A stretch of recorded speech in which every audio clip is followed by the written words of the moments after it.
भाषा के नाम पे या प्रशासनिक सुविधा के हिसाब से राज्यों का पुनर्गठन किया जाएगा। ठीक है। अब एक आयोग बना, इसके धर आयोग 1948 में।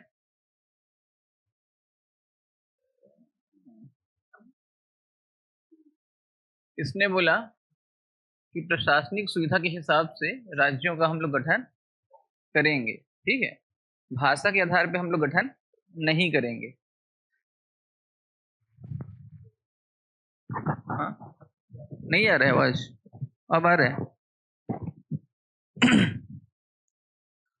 उसके बाद 1948 में ही बना JVP कमेटी, और इसने भी जो रिपोर्ट प्रस्तुत की उसमें यही कहा गया कि प्रशासनिक सुविधा के हिसाब से ही करना सही है, भाषा के आधार पे गठन नहीं करते, क्योंकि भारत तो वैसे भी विविधता वाला देश है ही। आप कहीं पे भी चले जाओ, अलग अलग भाषा बोली बोलने वाले लोग मिल ही जाएंगे। ठीक है। ये कमेटी एक प्रमुख कमेटी थी, इसमें इनकी बातों को माना जा सकता था, है ना, क्योंकि जवाहरलाल नेहरू भी हैं, पटेल भी हैं, पट्टा भी, सीतारमैया भी हैं, तो सबसे विद्वान लोग इसी कमेटी में हैं। अभी तक संविधान जब बन गया तो इसी प्रकार की चीजें चल रही थी, है ना, इसी प्रकार की चीजें चल रही थी। लेकिन भाषा के आधार पे जो मांग किया जा रहा था, उसमें जो मूवमेंट थे वो बढ़ते चले जा रहे थे। ठीक है। उसमें जो आंदोलन हो रहे थे वो ही बढ़ते चले जा रहे थे। तो उसी समय 1953 में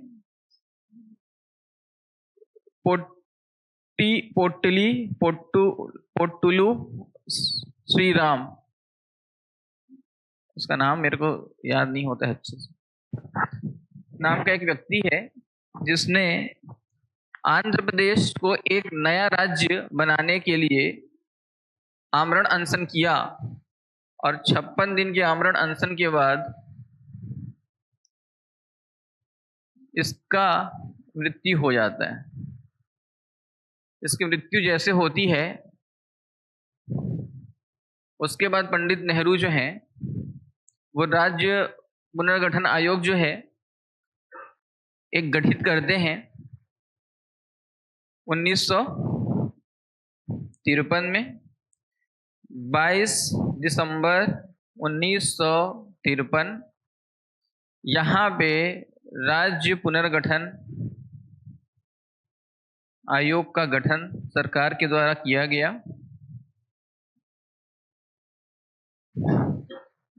और फजल अली को इसका अध्यक्ष बनाया गया, और इसीलिए इस कमीशन का नाम क्या था? फजल अली आयोग। ठीक है। तो फजल अली इस कमीशन के अध्यक्ष थे। इसमें दो और सदस्य थे, KM पडिक्कर, और एक थे हृदयनाथ कुंजरू। ठीक है।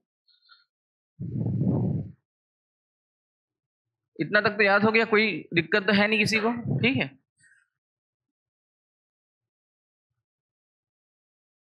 और इस कमीशन ने 30 सितंबर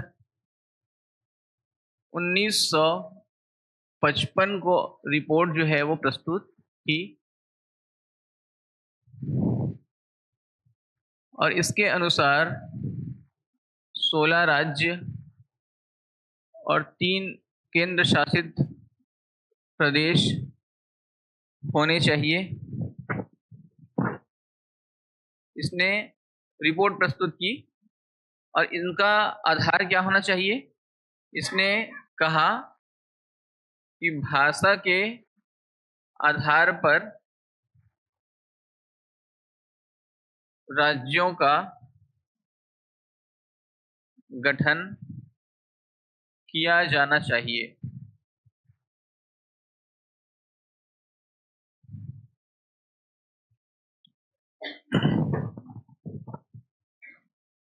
प्रशासनिक और भौगोलिक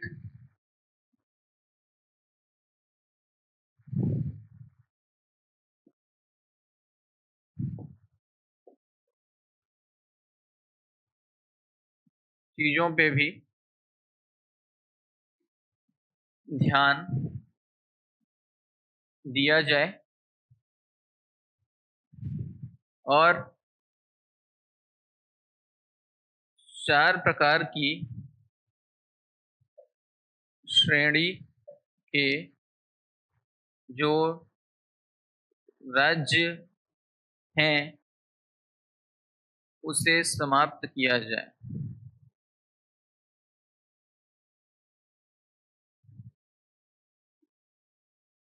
एसी को बढ़ाना थोड़ा सा, मतलब कम करना, 24 कर दो उसको।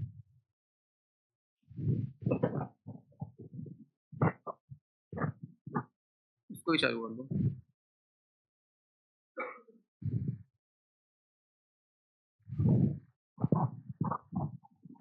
ये राज्य पुनर्गठन आयोग 1953, ठीक है। हर बार फजल अली के नाम से नहीं आएगा। ये राज्य पुनर्गठन आयोग अधिनियम 1953, यहाँ पे ये बात कही गई। अब 2 चीजें आप लोगों को समझ आ गई कि भाषा के आधार पे, और लेकिन भूगोल वगैरह को भी देख लेना एक बार, उस पर भी जरूरी है, ठीक है। 2 चीजें समझ आ गई। तीसरी चीज लिखा हुआ है कि 4 प्रकार की श्रेणी के जो राज्य हैं उसको समाप्त किया जाए। अब ये जो है वो समझ नहीं आया होगा। अब ये क्या था, जब 26 जनवरी 1950 को संविधान बना, जब संविधान बना तो पहला जो आर्टिकल हम लोग पढ़ते हैं, भारत क्या है, राज्यों का संघ है ना। और अनुसूची पहला क्या है, संघ का। कितना अच्छा बोले ना, इधर से आधा आधा करके लास्ट में इधर राज्य क्षेत्र, मतलब संघ राज्य क्षेत्र, ठीक है। तो जो पहला अनुसूची बना वहां पे ही ये तय किया गया कि जितने राज्य हैं उसको 4 श्रेणी में बांट दिया जाता है, ठीक है। मतलब जो पहला अनुसूची है, अभी हम लोग क्या पढ़ते हैं, राज्य और संघ राज्य क्षेत्र, वो उसमें इंक्लूड है ना। अब उसमें जो है वो क्या किया गया कि राज्यों को 4 श्रेणियों में बांटा गया। और ये 4 श्रेणी कौन कौन से थे। पहला था ब्रिटिश प्रांत के राज्य, ऐसे राज्य जिनपे ब्रिटिश का क्या था, कब्जा था, ठीक है।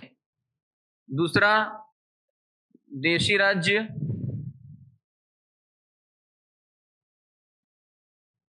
तीसरा ब्रिटिश उच्चायुक्त वाले या कमिश्नरी वाले राज्य,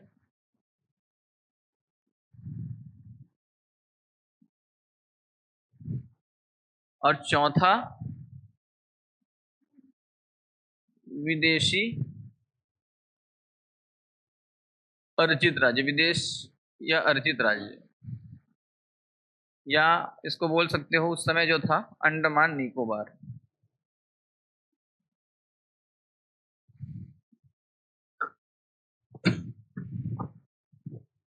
आगे समझ, सामान्य वही है जो हम लोग पहले पढ़े हैं, ब्रिटिश प्रांत, देशी राज्य, ब्रिटिश कमिश्नरी वाले राज्य, विदेशी, ठीक है। तो यहाँ पे ना इस प्रकार से विभाजन कर दिया गया। और यहाँ पे छोटे मोटे करके ना 30 राज्य थे इसमें। टोटल कितने राज्य थे, 30 राज्य थे इसमें, ठीक है।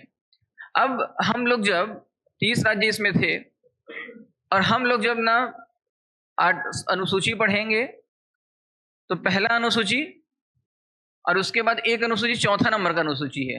क्या है चौथे उनमें, राज्यसभा में सीटों का आवंटन, ठीक है।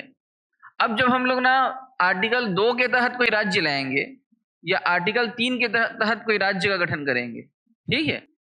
2 के तहत मतलब विदेशी राज्य, और 3 के तहत मतलब देश में जो राज्य हैं उन्हीं को तोड़ मरोड़ के अलग बना दो। तो 2 राज्य जब लाएंगे तो वहां पे क्या होगा, वहां पे संविधान में संशोधन होगा कि नहीं, क्यों होगा। पार्ट जो अनुसूची जो 4 है उसमें राज्यसभा में सीटों का आवंटन है, और हम एक नया राज्य ले आए। तो राज्यसभा में जितनी सीटें हैं, अभी अलग अलग राज्यों की अलग अलग सीटें हैं, तो वो बढ़ेंगी या घटेंगी, होंगी ना ऐसी। जैसे मध्य प्रदेश एक अकेले था पहले, उसमें जितने भी राज्यसभा में सीट रहे होंगे, और जब छत्तीसगढ़ बन गया तो राज्यसभा में सीट 5 सीट वहां पे आ गई। तो सीटों का जो आवंटन है वो बदलेगा कि नहीं? बदलेगा ना। तो जब 2 नंबर और 3 नंबर जब चेंज होता है, जब वहां पे राज्य लाए जाते हैं नए, तो अनुसूची 1 में भी परिवर्तन होता है, जहां पे लिखा हुआ है संघ राज्य क्षेत्र, और वहां पे टोटल जो राज्य हैं उसकी संख्या लिखी रहती है कि कितने राज्य हैं। भारत में अभी कितने राज्य हैं? 28 राज्य। और केंद्र शासित प्रदेश कितने हैं? 8। अब ये प्रश्न सेम टू सेम किसमें आया था? 2022 के प्रीलिम्स में आया था। लेकिन बहुत सारे लोग क्या किए थे, उसको भी गलत किए थे। क्यों गलत हुआ था? क्योंकि एक राज्य बढ़ा था, है ना। तो उसी में ना वो लोग गलती किए। तो मैं ये बता रहा था कि हर बार संविधान संशोधन 2-3 जब भी होगा, 2-3 के अनुसार जब भी राज्यों को लाया जाएगा, तो संविधान जो है उसमें संशोधन करना पड़ेगा। उसमें राज्यों की संख्या पहले वाले आर्टिकल में जुड़ेगी, पहले अनुसूची में राज्य बढ़ेंगे, और चौथे वाले भी में राज्यसभा की सीटें क्या हो जाएंगी? बढ़ जाएंगी, आवंटन जो होगा। ठीक है, तो इस चीज को भी ध्यान आप लोग रखेंगे। इसके बाद देखिए, अब इसके बाद एक चीज, हाँ, हम लोग फजल अली आयोग जो पढ़े, उसमें क्या हुआ कि एक चीज भूल गया। आंध्र प्रदेश जो है पहला राज्य बना जो भाषा के आधार पे क्या हुआ? गठित हुआ। ठीक है, आंध्र प्रदेश 1956 में, देखो 53 में ही उसको घोषित कर दिए थे, 1956 में जो है वो पूर्ण राज्य का उसको दर्जा मिल गया, और वो पहला स्वतंत्र राज्य बना जिसको भाषा के आधार पे जिसका चयन किया गया था। ठीक है, 1956 के बाद कुछ राज्य बनेंगे, कुछ संघ शासित प्रदेश के रूप में भारत देश में आएंगे। ठीक है, तो वहां पे हम लोग देखते हैं कि कौन कौन से राज्य जो हैं वो आएंगे अंदर हमारे देश में। ठीक है,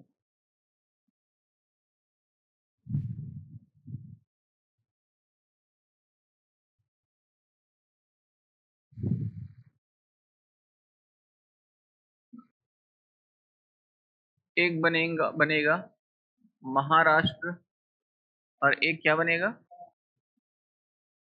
गुजरात। ये टूटेगा किससे?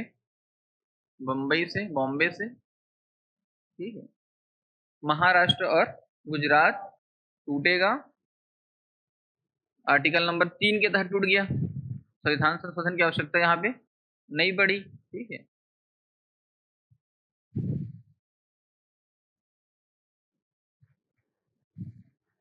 दादरा और नगर हवेली, इतना खतरनाक नाम है इसका, हवेली बोल दिए तो नहीं, दादरा नगर हवेली, ये अस्तित्व में आया 10वां संविधान संशोधन के तहत। 10वां संविधान संशोधन जो हुआ उसके तहत जो है ये राज्य अस्तित्व में आ गया। ठीक है, हाँ, ये जो है 1961 तो लिखा हूं मैं यहाँ पे। ठीक है, 1961 में ये आ गया। उसके बाद 1962 में गोवा और दमन और दीव, गोवा और दमन दीव, गोवा को 1962 में कहाँ से ले आए? पुर्तगालियों से ले आए। ठीक है, और बाद में गोवा जो है 56वां संविधान संशोधन 1987 में पूर्ण राज्य बन जाएगा। तो दोनों को लाया गया था 1962 में, दोनों को लाया गया था 1962 में, और फिर एक बार 1962 लिखना, और यहाँ पे लिखना पांडिचेरी।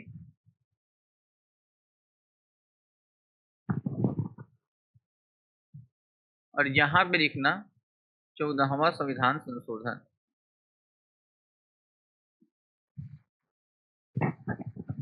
याद हुआ? 60, 61, 62, 62, 60, 61, 62, 62। 60 में महाराष्ट्र गुजरात बनेंगे, 61 में कौन बनेगा? दादरा नगर हवेली, 62 में कौन बनेगा? गोवा दमन दीव, फिर 62 में कौन बनेगा? संविधान संशोधन को कैसे याद करना? 10 से 10, 10 से 10 हो गया याद। पांडिचेरी को कैसे याद करना? ये च को पकड़ना, च से 14, पांडिचेरी में चेरी को याद कर लो, च से 14। याद हो गया सब जने को? पीछे आगे बढ़े। 1963 यहां पे नागालैंड, और ये संशोधन होगा 13वां। कौन सा संशोधन? 13वां।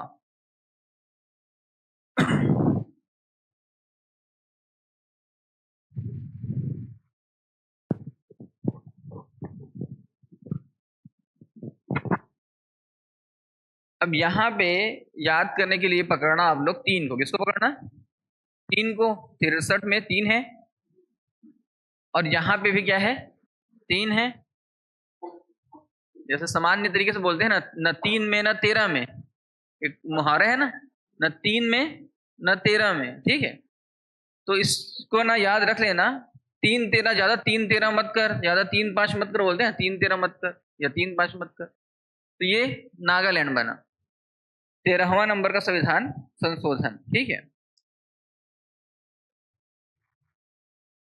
1966 यहां पे बनेगा पंजाब और हरियाणा,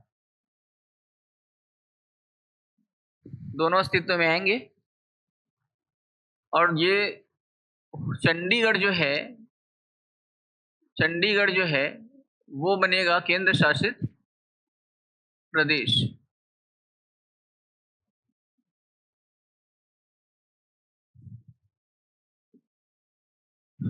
ये बनेगा 18वां संविधान संशोधन के तहत। 18वें नंबर का संविधान संशोधन होगा, उसके तहत जो है ये बनेगा।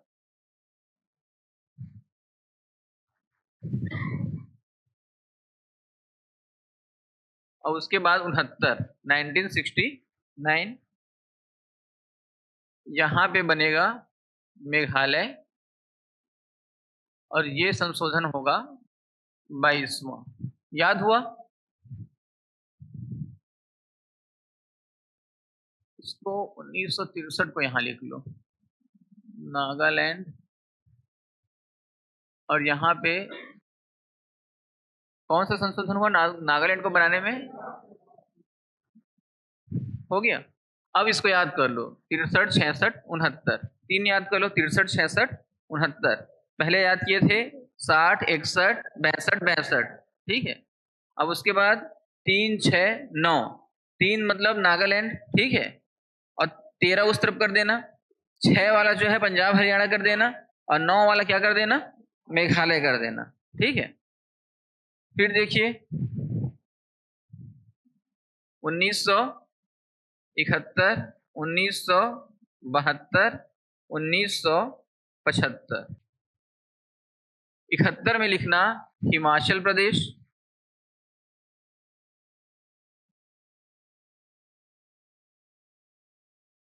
1972 में लिखना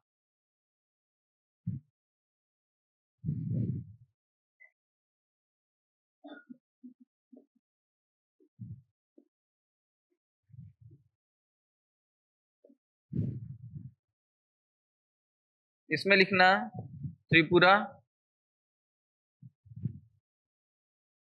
मेघालय और मणिपुर। मेघालय पहले बना था, क्या बना था? केंद्र राज्य सह राज्य प्रदेश, केंद्र शासित। ठीक है। अब क्या बन गया? पूर्ण राज्य। अब समझ आ गया? कंफ्यूजन यहाँ पे होने वाला था। मेघालय जो है वो पहले क्या बन गया था? सहराज्य, पूर्ण राज्य नहीं बना था। यहां पे क्या हुआ? पूरा राज्य। त्रिपुरा मणिपुर भी क्या हो गए? पूरे राज्य। अब अगर परीक्षा में पूछा गया कि मणिपुर कब राज्य बना, तो कब बना? 1972 में। हिमाचल प्रदेश कब बना, तो कब बना? याद हो रहा है? आप लोगों की परीक्षा में इसमें से एक ना एक प्रश्न देख लेना आएगा प्रीलिम्स में, ठीक है? प्रीलिम्स में आप लोग सामान्य चीजों को पढ़ रहे हो, अच्छी बात है, लेकिन सामान्य चीजें याद रहनी चाहिए। विशिष्ट चीजें जो हैं जब तक याद नहीं रहेंगी तब तक क्वालिफाई नहीं होगी, इस चीज को ध्यान रखना। और उसके लिए एक्स्ट्रा एफर्ट लगाना पड़ेगा। जो चीजें पढ़ने लायक नहीं है उसी को क्या करना पड़ेगा? पढ़ना पड़ेगा। जो बिल्कुल पढ़ने लायक नहीं है लेकिन पुस्तकों में दिए हैं, उसको आपको ना रट्टा मारना पड़ेगा किसी ना किसी प्रकार से, कैसे भी करो आप। 1975 में सिक्किम कौन सा संशोधन हुआ? 35वां। और 35वां में जो है वो सह राज्य बना, और 36वां में क्या बन गया? पूर्ण राज्य। 1975। याद हो गया?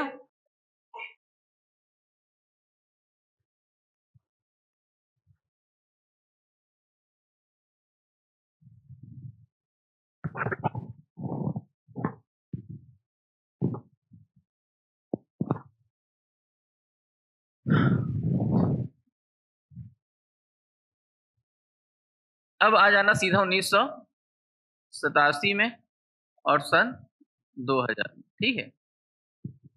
87 और 2000। यहां पे 3 राज्य बनेंगे 87 में।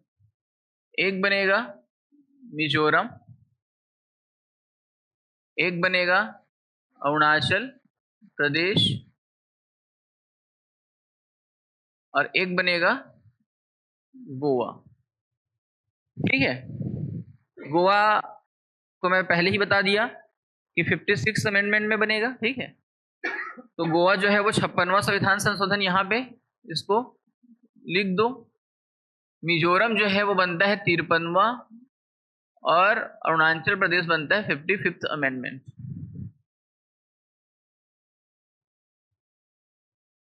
हुआ याद? हो गया याद? 87 में 3 राज्य बने। 3 में जो है पहले नंबर पे है कौन? मिजोरम।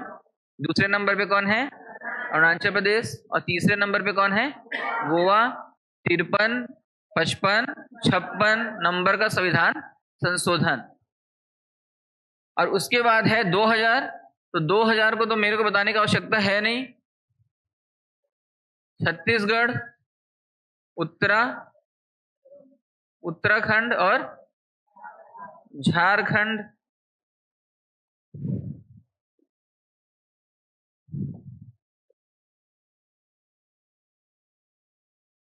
और इसका डेट वगैरह सब आप लोग जानते हो। 1 नवंबर, 9 नवंबर और 15 नवंबर, ठीक है? तो ये राज्य बन गए सन 2000 में। उसके बाद 2014, 2019 और 2020। 2014 में क्या बना? 2019 में क्या बना? जम्मू। और 31 अक्टूबर 2019 को यह बन गया। और यहाँ पे क्या हुआ? दादरा नगर व दमन दीव को मिलाकर केंद्र शासित प्रदेश बनाया गया। पहले क्या था कि ये दोनों अलग अलग केंद्र शासित प्रदेश थे। इनको अब क्या कर दिया गया? एक कर दिया गया। दादरा नगर व दमन व दीव 2020। याद हो गया सब? किसको किसको पूरा याद हो गया शुरू से अंतिम तक? आपको याद हो गया? और आपको भी याद हो गया? चलो खड़े हो जाओ, बताओ जल्दी। बता दो, भूलोगे तो भी कुछ नहीं हो। चलो बताओ, क्यों डर रहे हो इतना? ऐसे पूछूं? अच्छा, ऐसी कैसे पूछूं मतलब? चलो बताओ तो। हिमाचल प्रदेश कब बना? 71। ठीक। गोवा कब बना? मणिपुर कब बना?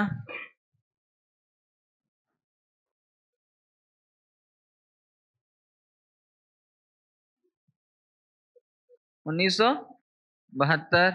महाराष्ट्र कब बना? 18वां संविधान संशोधन क्यों कब लाया गया? किसके लिए लाया गया?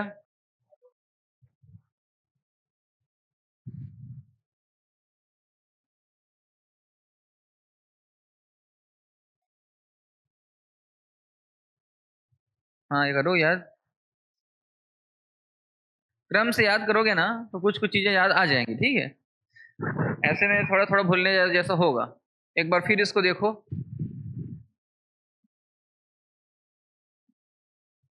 60, 61, 62, 62, ये चारों को जो है वो पहले आप लोग रख लीजिए। पहले में है महाराष्ट्र गुजरात, दूसरे में है नागरा दादरा और नगर हवेली, तीसरे में है गोवा और दमन दीव, चौथे में है पांडिचेरी। चारों याद हो गया। पहले में ये मुंबई से अलग हुआ, दूसरे में 10वां नंबर का 10 से दादरा बताया था, 10 से 10वां। गोवा और दमन दीव 56वां संशोधन, 87 में ये पूर्ण राज्य बनेगा। अभी जो है वो इसको अंदर लाए हैं पुर्तगाल से। पांडिचेरी 14वां संविधान संशोधन। 63, 66, 69, तीन को फिर कर लो। 63, 66, 69। 63 में 3 में नागालैंड को कर लेना और 3 के बाद उधर कर देना 13वां नंबर, ठीक है। और उसके बाद 66, 66 पंजाब हरियाणा, और ये है 18वां संविधान संशोधन, ठीक है। 69 मेघालय, और मेघालय कौन सा संविधान संशोधन? 22वां। 71, 72, 75, फिर 3 कर देना। 71 में हिमाचल प्रदेश को करना। हिमाचल प्रदेश ऊपर में है सबसे, है ना, तो ऊपर में मतलब एक, ये देखो एक है ना, तो एक मतलब ऊपर, तो ऊपर में कौन है? हिमाचल प्रदेश, ठीक है। 72, 72 को याद करना। यहाँ पे पूर्वी राज्य है त्रिपुरा, मेघालय, मणिपुर, 3 है। और उसके बाद 75 आप लोगों को याद है, सिक्किम। सिक्किम 75, 35वां और 36वां। उसके बाद 87 और 2000। गोवा पहले याद कर चुके हो आप लोग, 2 याद करने हैं, मिजोरम और अरुणाचल प्रदेश। मिजोरम भी आप लोगों को याद हो गया, कितना है? 53 नंबर का। और अरुणाचल प्रदेश कौन से नंबर का? 55 नंबर का। 2000 याद है, 14, 19, 20। 14 में तेलंगाना बना, 19 में जम्मू कश्मीर, और 20 में दादरा नगर हवेली। इतना याद है। जम्मू कश्मीर जो है वो क्या हुआ? जम्मू कश्मीर और लद्दाख दोनों क्या बन गए? केंद्र शासित प्रदेश। तो इसको भी राज्य मत लिखना, केंद्र शासित प्रदेश लिख देना। अब ये इसमें से 2-3 प्रश्न प्रीलिम्स में आ चुके हैं, आप लोगों को पता होगा। इसमें से 2-3 प्रश्न प्रीलिम्स में आ चुके हैं, और एक प्रश्न आया था नागालैंड वाला, ठीक है। नागालैंड वाला प्रीलिम्स में आया था कि कौन से संविधान संशोधन में बना। तो आप लोग ना संविधान संशोधन से भाग नहीं सकते हो, आप लोग इसको स्किप करके आगे निकल जाएं, ऐसा नहीं कर सकते।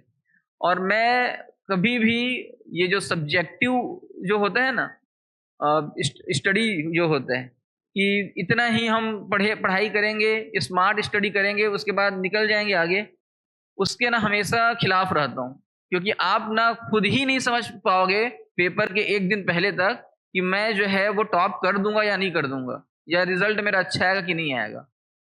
आप कॉन्फिडेंट आपका जीरो रहेगा। क्यों जीरो रहेगा? आपने तैयारी किया है 80%, पहले से ही 80% तैयार है, 20% की तैयारी आपकी है नहीं। आपके पेपर में जो आपने पढ़ा वो आ गया तो ठीक, और मान लीजिए जो पढ़ा नहीं, मान लीजिए आपने केंद्र राज्य संबंध नहीं पढ़ा, नदी जल विवाद नहीं पढ़ा, और आप डर भी रहे हो कि मैं ये मत आ जाए पेपर में, वही पेपर में आ गया, तो फिर आप तो बाहर हो गए ना कंपटीशन से। इसलिए आप लोग पढ़ाई जब भी करोगे तो कंप्लीट पढ़ाई कर लो, तभी काम का है। आधा अधूरा पढ़ाई करने से किसी का फायदा कभी नहीं हुआ है। हो सकता है कि एक आध छोटा मोटा नौकरी तुक्का लग गया तो बन भी जाओगे, ये भी बता रहा हूँ। कभी कभी ऐसा हो जाता है। लेकिन कल अभी पेपर हुआ था परसों, एक क्या वार्ड बॉय का पेपर हुआ था। वार्ड बॉय का पेपर जो है वो आप लोग देखिए हो, बहुत सारे प्रश्न टफ थे, बहुत सारे प्रश्न जो है वो अभी भी नहीं बनेंगे। खासकर गणित के प्रश्न, जो सामान्य गणित जिसको हम लोग सोचते हैं उससे ज्यादा विशिष्ट गणित पूछ दिया है, कूट में पूछ दिए हैं। आप लोग उसको दिलाओ चाहे मत दिलाओ ऐसे पेपर को, लेकिन एक बार देख लो कि पेपर में कौन कौन से क्वेश्चन आए हैं, ठीक है, कि हमसे बनता है कि नहीं बनता है। और उसके बाद फिर आप लोग क्या करना, आगे बढ़ना।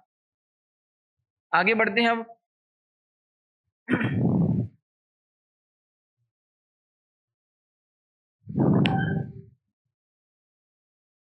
1956 के बाद यह संविधान जब बना तो वहां पे क्या किया गया, कुछ राज्यों को विशिष्ट राज्य का दर्जा दिया गया। ठीक है, कुछ राज्यों को क्या किया गया, विशिष्ट राज्यों का दर्जा दिया गया। अब ये विशिष्ट राज्य जो है वो किस हिसाब से बनाए जाएंगे, तो विशिष्ट राज्य जो हैं उनके लिए ये बोला गया कि कुछ पहाड़ी क्षेत्रों के राज्य,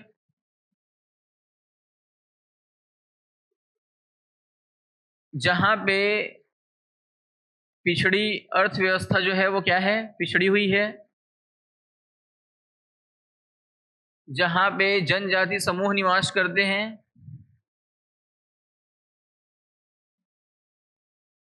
जहां पे परंपराएं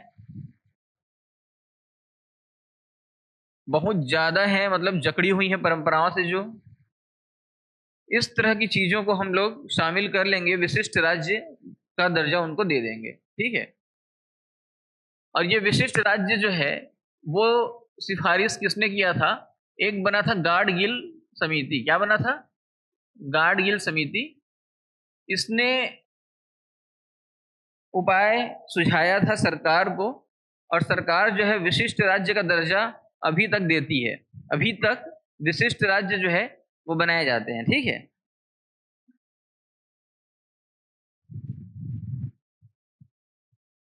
इसमें याद करने के लिए कुछ है नहीं, आप लोग को याद है सब कुछ, याद करने लायक जैसा कुछ नहीं है। जैसे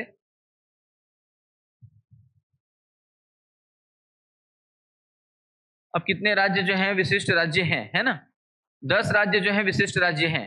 10 राज्य, 8 राज्य जो हैं उत्तर पूर्वी राज्य हैं। 8 राज्य कौन है, उत्तर पूर्वी राज्य है। याद हो गया। यहां पे क्या है, यहां पे क्या है, यहां पे क्या है, यहां पे क्या है, यहां पे क्या है, यहां पे क्या है, यहां पे क्या है, यहां पे क्या है। कितना राज्य हो गया, 8 हो गया। ये 8 राज्य विशिष्ट राज्य हैं। 2 राज्य कौन कौन से हैं, यहां पे है हिमाचल प्रदेश और यहां पे है उत्तराखंड। हो गया याद, ये तो आसान है बहुत। 7 सिस्टर्स जो है वो कहा जाता है सिक्किम को छोड़ के सभी राज्यों को। ठीक है, सिक्किम को छोड़ो और बाकी जो है वो क्या कहलाते हैं, 7 बहनें। और विशिष्ट राज्य जो है ये, अब विशिष्ट राज्य छत्तीसगढ़ को भी मिलना चाहिए, है ना। विशिष्ट राज्य का दर्जा किसको मिलना चाहिए, छत्तीसगढ़ को भी। हाँ, क्या हो गया, सिक्किम वहां पे है, मैं यहाँ पे उसको दर्शा दिया हूँ ऊपर में, ऐसा करके जो है वहां पे। क्या जोड़ोगे उसको, ये मैप जो है वो क्या है, काल्पनिक मैप है।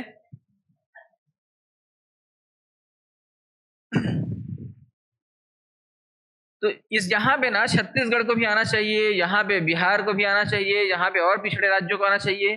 तो हर राज्य के मुख्यमंत्री जो हैं वो हर समय केंद्र सरकार से मांग करते हैं कि हमें भी क्या किया जाए, विशिष्ट राज्यों में शामिल किया जाए। ठीक है, हमें भी विशिष्ट राज्यों में शामिल किया जाए। और लद्दाख में जो अभी जो क्रांति हो रही है, लेह लद्दाख में, जान गए, सोनम वांगचुक फुनसुक वांगडू, वही वाला है ना वो, है ना, उसको क्या कर दिए हैं, जेल में डाल दिए, नजर बंद कर दिए हैं। तो उसकी भी मांग क्या है, उसकी भी मांग यही है, एक तो लद्दाख जो है उसको पूर्ण राज्य का दर्जा दिया जाए, और उसके बाद जो है 6वां नंबर का अनुसूची क्या है,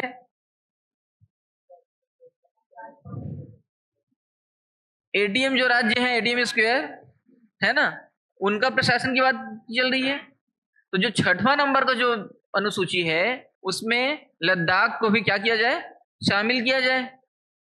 और जब अनुसूची में इस प्रकार की शामिल होगी तो उस पर केंद्र सरकार ध्यान देगी, ठीक है, क्योंकि वो स्पष्ट रूप से सामने में आ जाएगा।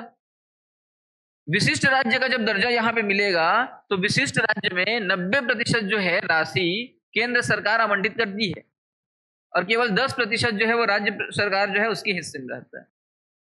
तो इसीलिए विशिष्ट राज्य का दर्जा और अनुसूची 6 में शामिल करने की बात हमेशा मांग की जाती है, या अनुसूची 5 में भी शामिल करने की बात होगी, लेकिन 5 में जो है वो नहीं किया जा रहा है। क्यों नहीं किया जा रहा है? क्योंकि मैदानी क्षेत्रों में जो राज्य हैं उनके लिए 5 नंबर का बना हुआ है अनुसूची, और जो ज्यादा पिछड़े हैं, जहां पे माओवाद भी था, जहां पे कल्चर जो है उसको हम लोग इसमें इंफ्रास्ट्रक्चर डेवलपमेंट के नाम पे हानि नहीं पहुंचाना चाहते, जनजाति क्षेत्रों का प्रशासन जो है उसमें क्या है, उसमें बकायदा परमिशन मांगना पड़ेगा वहां के पूरे जनता से, सरकार से, वहां के राज्य सरकार से, कि यहाँ पे हम रेलगाड़ी के लिए पेड़ों को काटना शुरू करें कि नहीं, यहाँ पे उद्योग लगाएं कि नहीं। लेकिन सामान्य जो मैदानी जगह हैं जितने, वहां पे आसानी से पेड़ काटे जा रहे हैं, इसीलिए जो है वो विवाद का विषय बना हुआ है। ठीक है, ये भी याद हो गया आप लोगों को, इसमें तो कुछ था ही नहीं। ठीक है, कितना जल्दी 8 बज गया, 7:20 में तो मैं आए ही हूं, है ना, और आप लोग प्रस्तावना तब तक क्या कर दिए थे, बोल दिए थे। प्रस्तावना नहीं बुलवाया तो क्या बुलवाया आज? कुछ नहीं बुलवाया, मन नहीं किया। क्यों नहीं मन किया? खाना खाते हो रोज? क्यों खाते हो रोज? मन क्यों कर लेते हैं रोज? ऐसा मत करो ना, ऐसा क्यों करते हो ऐसे?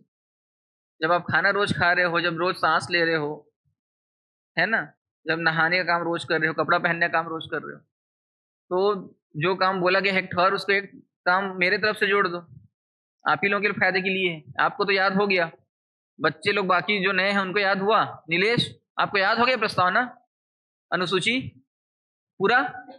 चलो बोलो 22 ठो अनुसूची। 12 ठो है? अच्छा, तो 12 ठो अनुसूची जो है बोल लोगे, और भाग याद हो गया पूरा? 18वां नंबर का क्या है भाग? आपको नहीं पूछ रहा हूं, उसको पूछ रहा हूं। 17 नंबर क्या है?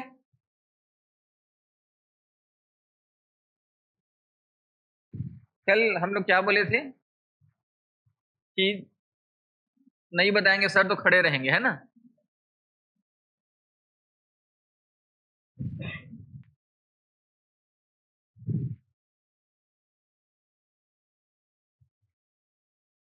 पार्ट 2 में क्या है? भाग 2 में है नागरिकता। नागरिकता का मतलब स्पष्ट रूप से क्या है कि हमारे देश के नागरिक जो गरिमापूर्ण तरीके से रह रहे हैं, संविधान जिनके लिए कार्य कर रहा है, जिनके लिए जो है वो आर्टिकल नंबर 32 बना हुआ है, जो सारे के सारे मौलिक अधिकार जिनके लिए है कुल मिला के, ठीक है, तो वही वही लोग क्या कहला रहे हैं? नागरिक कहला रहे हैं। 18 साल से अधिक की आयु के जो भी व्यक्ति हैं, अब उसके बाद जन्म से, देशीकरण के द्वारा, जन्म से मतलब जन्म अगर भारत में हुआ तो वो क्या हो जाएंगे? यहाँ के नागरिक हो जाएंगे। जिनके माता पिता, दादा दादी, नाना नानी यहाँ पे जन्म लिए थे, संविधान जब बना तब, उससे पहले, और यहाँ पे रह रहे थे, वो भी क्या कहलाएंगे? भारत के नागरिक कहलाएंगे। जिनके माता पिता यहाँ जन्म लिए लेकिन उसके बाद चले गए कहाँ, विदेश, और विदेश में अपने बच्चे को जन्म दे दिए, ठीक है, तो वो लोग भी कहलाएंगे भारत के नागरिक। लेकिन वो बच्चा जो है वो अगर लगातार वही पढ़ाई लिखाई नौकरी सब करना शुरू कर दिया तो वो कहलाता है अप्रवासी भारतीय। जो व्यक्ति यहाँ पे जन्म लिया, यहाँ पे कुछ समय पढ़ाई किया लेकिन चले गया अमेरिका, सुंदर पिचई, सत्य नडेला, वो लोग कहलाते हैं एनआरआई, नॉन रेसिडेंट इंडियंस। नागरिकता में एक चीज स्पष्ट है कि कभी भी दो देश की नागरिकता भारत वाले क्या है, नहीं ले सकते। दो देश की नागरिकता भारत को नहीं मिलेगी, लेकिन 2005 में एक संविधान संशोधन लाया गया नागरिकता के नाम से, सिटीजनशिप अमेंडमेंट एक्ट 2005। वहां पे ये बोला गया कि आप अगर यहाँ के नागरिक हैं और उसके बाद जो है बाहर में आपका पूरा जीवन निकल रहा है, पूरा जीवन जो है बाहर में व्यापार किए वहीं रह रहे हो, तो आपको ना दोहरी नागरिकता मिल सकती है, ठीक है। अभी तक हम लोग क्या पढ़ रहे हैं कि हम लोग दोहरी नागरिकता कहीं पे नहीं मिलेगी, लेकिन अब हम लोग क्या पढ़ने वाले हैं, दोहरी नागरिकता कुछ लोगों के लिए बनी हुई है, ठीक है। अब ये जो नागरिकता है वो भारत में एकल नागरिकता है, अमेरिका में डुअल है, दोहरी नागरिकता है, और स्विट्जरलैंड में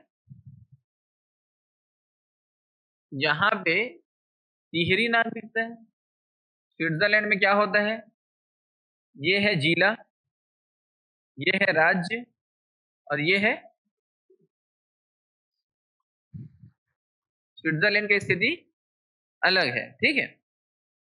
दूसरा नंबर का जो भाग है उसमें 5 आर्टिकल 5 से लेके 11 तक रहेगा। आर्टिकल 5 से लेके 11 तक रहेगा। इसको जल्दी से देखते हैं क्या क्या है।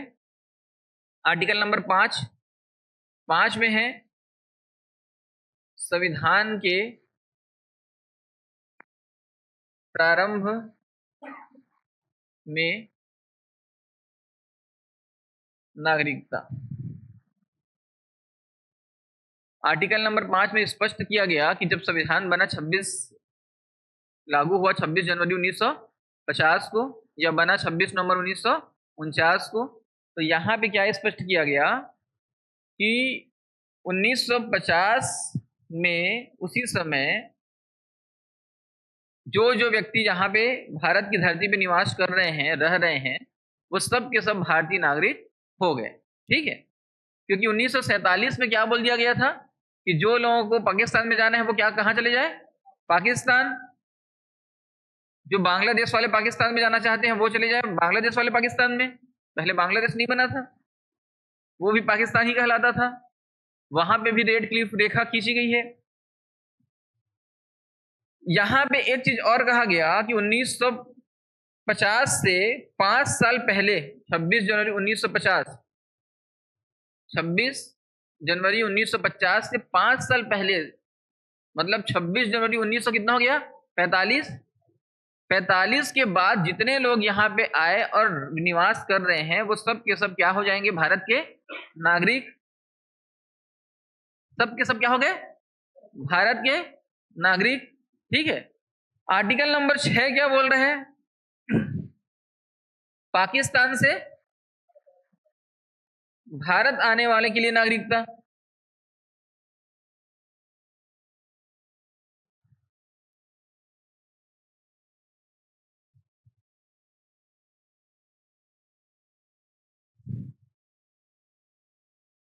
सैतालीस के बाद जो लोग पाकिस्तान से जब बंटवारे के समय कभी वो लोग निवास नहीं किए, भारत में निवास कभी नहीं किए, ठीक है। इससे पहले का आर्टिकल क्या बोला कि 1945 के बाद जितने लोग आए सब भारत के नागरिक हो गए, है ना। लेकिन दूसरा नंबर आर्टिकल क्या बोल रहे हैं, ये बोल रहे हैं कि कभी भी जो लोग 1945 में, 46, 47, 48 में कभी निवास किए ही नहीं है, उनके माँ बाप भी कहीं निवास किए नहीं भारत में, ठीक है, पाकिस्तान में लेकिन निवास किए, और पाकिस्तान से संविधान बनने से पूर्व जो है वो भारत आ गए, तो भी वो क्या कहे जाएंगे, भारत के नागरिक, क्योंकि उनको उसी शर्त पे लाया ही जा रहा है आजादी के बाद। तो 6 नंबर का आर्टिकल है, पाकिस्तान से भारत आने वालों के लिए नागरिकता। याद हो गया सबको। 7 नंबर का आर्टिकल जो है वो क्या बोल रहे हैं, भारत से पाकिस्तान जाने व लौट कर आने वालों की नागरिकता।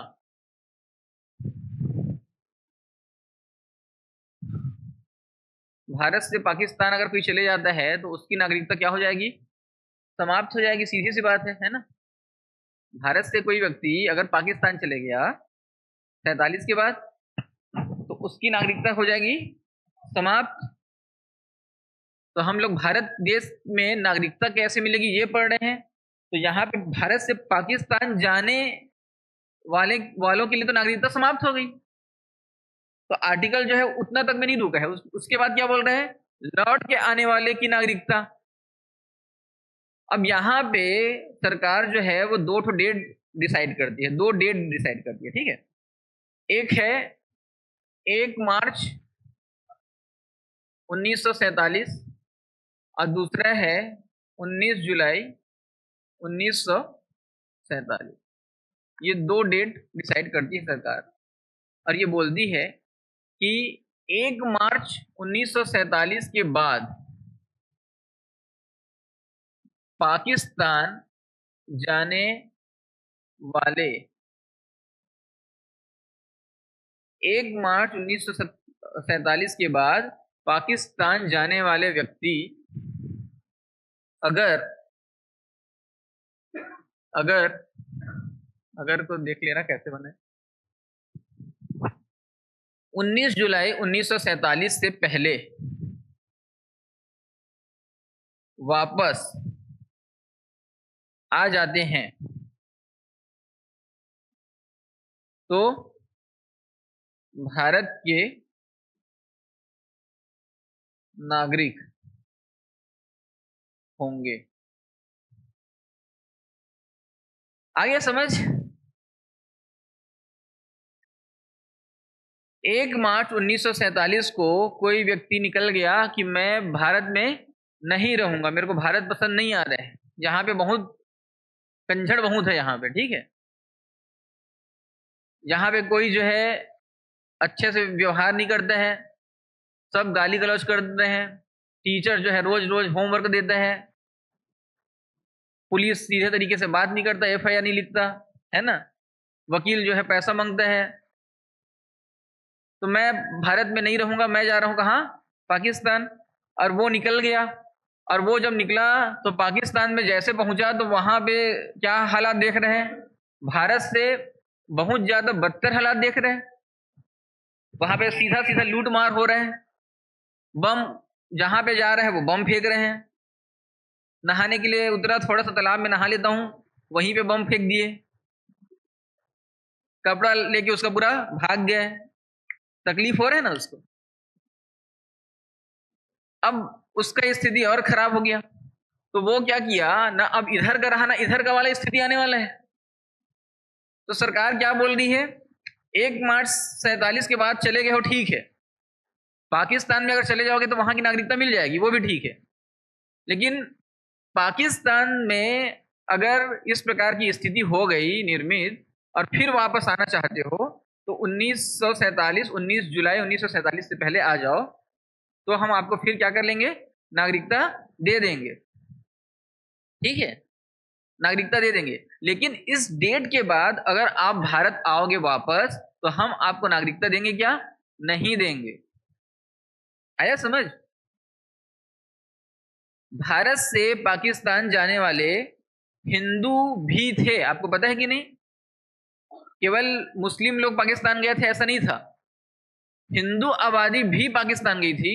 ऐसे हिंदू जिनका परिवार पहले से पाकिस्तान में था, जो खाने कमाने के नाम से यहाँ पे दिल्ली अमृतसर सब जगह काम कर रहे थे, और जब वहां पे बंटवारा होना शुरू हुआ तो हिंदू भी जो है वो अपने घर की तलाश में कहाँ चले गए? पाकिस्तान। और वहां पे रहना शुरू कर दिए। तो यहां पे जो लोग 47 के अगर बाद पहुंचेंगे बाद, तो वो लोग भारत के नागरिक नहीं कहे जाएंगे और उधर पाकिस्तान के भी नागरिक नहीं कहे जाएंगे। तो वो लोग क्या हो जाएंगे? रिफ्यूजी हो जाएंगे, शरणार्थी हो जाएंगे, या फिर क्या हो जाएंगे? आतंकी हो जाएंगे। ठीक है। तो उनके बारे में सरकार कोई बात नहीं करना चाहती कि हम तो इनको मौका दिए थे, ये लोग अगर गलत कार्य कर रहे हैं तो हमको कोई मतलब नहीं है, अगर ये लोग नहीं मान रहे हैं बात तो हमारी, तो हमको अब इनसे कोई मतलब नहीं है। ठीक है। तो आर्टिकल नंबर 5, 6, 7 याद हो गया।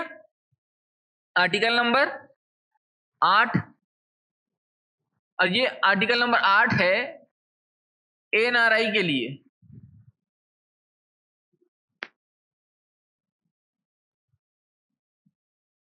नॉन रेसिडेंट इंडियंस,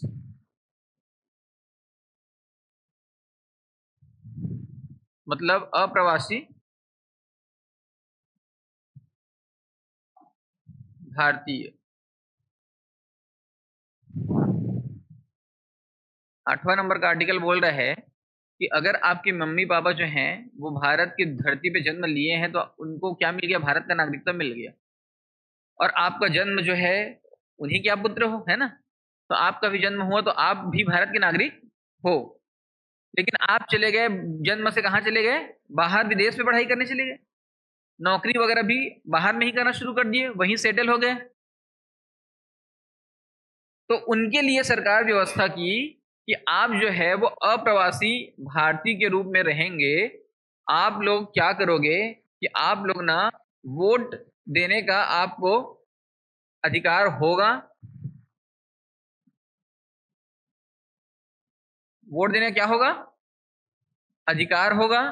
इन्हीं इन्हीं के लिए बना 2005 में संविधान संशोधन नया बना, मैं बताया ना, इन्हीं के लिए बना कि आप लोग जो हैं वो दोहरी नागरिकता ले सकते हो। क्या कर सकते हो?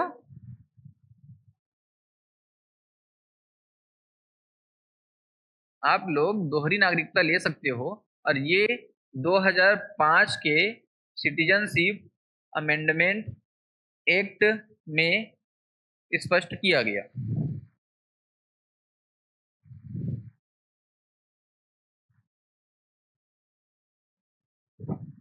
1955 में सिटीजनशिप एक्ट बना। 1955 में सिटीजनशिप एक्ट बना। नागरिक नागरिकता के ऊपर एक अधिनियम बनाया गया 1955 में पहली बार। और वहां पे स्पष्ट किया गया कि कौन कौन से लोग जो हैं भारत के नागरिक होंगे। ठीक है। और आगे हर समय इस पे संशोधन करते करते एक्ट फिर बनाते गए। 55 के बाद 57, 57 के बाद 60, 60 के बाद 85, 85 के बाद 92, फिर 2003, फिर 2005, फिर 2015, फिर 2019 में लास्ट में एक बना हुआ है सिटीजनशिप अमेंडमेंट एक्ट। इतना सारा संशोधन हर बार हुआ, कुछ ना कुछ चीजें ऐड होती गई उसमें, और कुछ ना कुछ चीजें हटाई गई वहां पे। तो यहाँ पे अप्रवासी भारतीयों के बारे में अगर पूछेगा तो वो कहाँ पे है? आर्टिकल नंबर 8 में। आर्टिकल नंबर 9, आर्टिकल नंबर 9 ये कहता है कि किसी दूसरे राज्य की नागरिकता लेने से भारत की नागरिकता क्या हो जाएगी? समाप्त।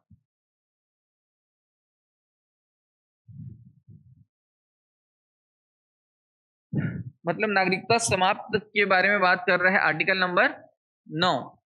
परीक्षा में यही आर्टिकल अभी सबसे महत्वपूर्ण है। ठीक है। बाकी आर्टिकल कोई महत्वपूर्ण नहीं है, आने लायक नहीं रहते, याद करना है आप लोगों को, लेकिन आते हैं यही article 9 number, 10 number, 11 number, 3 article आते हैं। पहले वाले आर्टिकल क्यों नहीं आते? क्योंकि बहुत समय हो गया, संविधान वगैरह दुनिया भर का है ना, अब उसके बाद नागरिकता का क्यों पूछे, अभी तो फिर एक्ट बन गया है 2019 में, तो उसमें से कुछ पूछते हैं, तो उसको नहीं पूछते हैं। या ये तो समझ आ गया, किसी भी दूसरे राज्य की अगर नागरिकता आप ले लिए तो अपने आप ये नागरिकता क्या हो जाएगी, भारत की समाप्त हो जाएगी, वहां पे कोई लेटर वगैरह देने की आवश्यकता नहीं है। ठीक है, जैसे विराट कोहली ले लिया अभी ब्रिटेन का नागरिकता, ब्रिटेन का नागरिकता ले लिया, तो वो भारत का नागरिक अब कहलाएगा क्या, नहीं कहलाएगा। ठीक है, भारत का वो नागरिक अब नहीं है, ठीक है, नहीं रहा। अब यहां पे देखो 10वां में क्या है,